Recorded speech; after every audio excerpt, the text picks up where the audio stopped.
Marco Polo's journey to Asia. Early life and background. 1254 to 1271. Birth and family background. Marco Polo was born in 1254 in Venice, Italy, a city thriving on trade and maritime commerce. His family, including his father, Niccolo Polo, and uncle, Maffeo Polo, were wealthy merchants engaged in long-distance trade. Niccolo and Maffeo's first journey, 1260 to 1269. While Marco was a child, his father and uncle traveled east to the Mongol Empire, establishing trade relations. They reached the court of Kublai Khan, the Mongol ruler, who expressed interest in Christianity and Western knowledge. The Khan's request. Kublai Khan gave the Polos a letter for the Pope, requesting missionaries and holy oil to teach Christianity in his empire. When they returned to Venice, they prepared for another journey, this time taking young Marco with them. The second journey to Asia, 1271 to 1275, setting out from Venice. 1. The Polos departed Venice in 1271, traveling first to Acre, modern-day Israel, and then to Persia, carrying letters and holy items requested by Kublai Khan. Challenges on the Silk Road. 1. The family traversed harsh terrains, including deserts. They crossed the arid deserts of Persia and Central Asia, enduring extreme heat, lack of water, and sandstorms. Mountains. The towering Pamir Mountains, known as the roof of the world, tested their endurance with thin air and treacherous paths. Cultural encounters.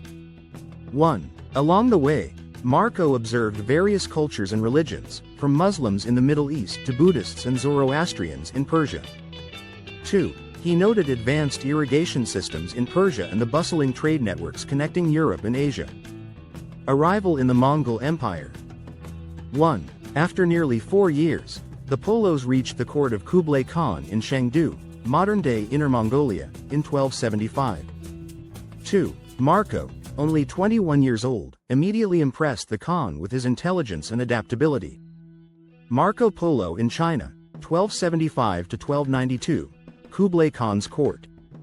1. Marco Polo described the Khan's lavish court in Chengdu, with its golden halls, vast banquets, and luxurious gardens. 2. The Khan ruled over a vast empire stretching from China to Eastern Europe, and his court was a melting pot of cultures, religions, and ideas. Service to the Khan. 1. Marco was appointed as a trusted envoy and administrator, traveling across the empire on missions. 2. He journeyed to far-flung provinces, including southern China. He visited Hangzhou, a city he described as one of the richest and most beautiful in the world, with canals, bustling markets, and advanced infrastructure. Tibet and Burma. Marco recorded exotic wildlife, unique customs, and religious practices. Technological and cultural observations. 1. Marco Polo documented many innovations that were unknown in Europe at the time, such as paper money, widely used throughout the Mongol Empire. Postal system. The empire's efficient relay stations enabled fast communication. Gunpowder. Used in fireworks and rudimentary weapons. Silk production. He observed the intricate process of making silk and its importance to trade. Descriptions of Chinese society. 1. Marco highlighted the advanced urban planning, agricultural practices, and social organization of China. 2. He was particularly impressed by the Grand Canal, a vast waterway connecting key regions of China. The return journey, 1292 to 1295. Request to leave. 1. After nearly 2 decades of service, the Polos sought to return home. 1. Although Kublai Khan was reluctant to let them leave, he eventually agreed, assigning them a mission to escort a Mongol princess to Persia for a royal marriage. Sea voyage. 1. The Polos embarked on a perilous sea journey, sailing along the coasts of Southeast Asia and the Indian Ocean. 2. They faced storms, shipwrecks, and disease, with only a fraction of their crew surviving the voyage. Arrival in Venice. 1. The Polos finally returned to Venice in 1295, laden with jewels, silks, and other riches. 1. Their tales of distant lands amazed their fellow Venetians, who initially doubted their credibility.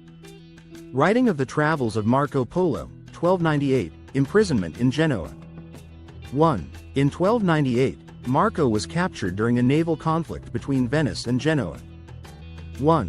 While imprisoned, he dictated his journey's accounts to Rustichello da Pisa, a fellow prisoner and writer of romantic literature. Content of the book. 1. The Travels of Marco Polo describe the geography, people, and customs of the lands he visited. 1. It provided detailed accounts of the grandeur of Kublai Khan's empire, the wealth of China and its cities like Hangzhou and Beijing, the Silk Road trade routes and the cultures along them. Reception.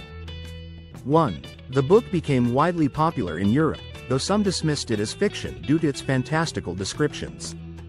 Legacy of Marco Polo impact on exploration. 1. The Travels of Marco Polo inspired explorers like Christopher Columbus, who carried a copy of the book during his voyages. 2. It fueled European interest in finding direct sea routes to Asia, leading to the Age of Exploration. Bridging East and West.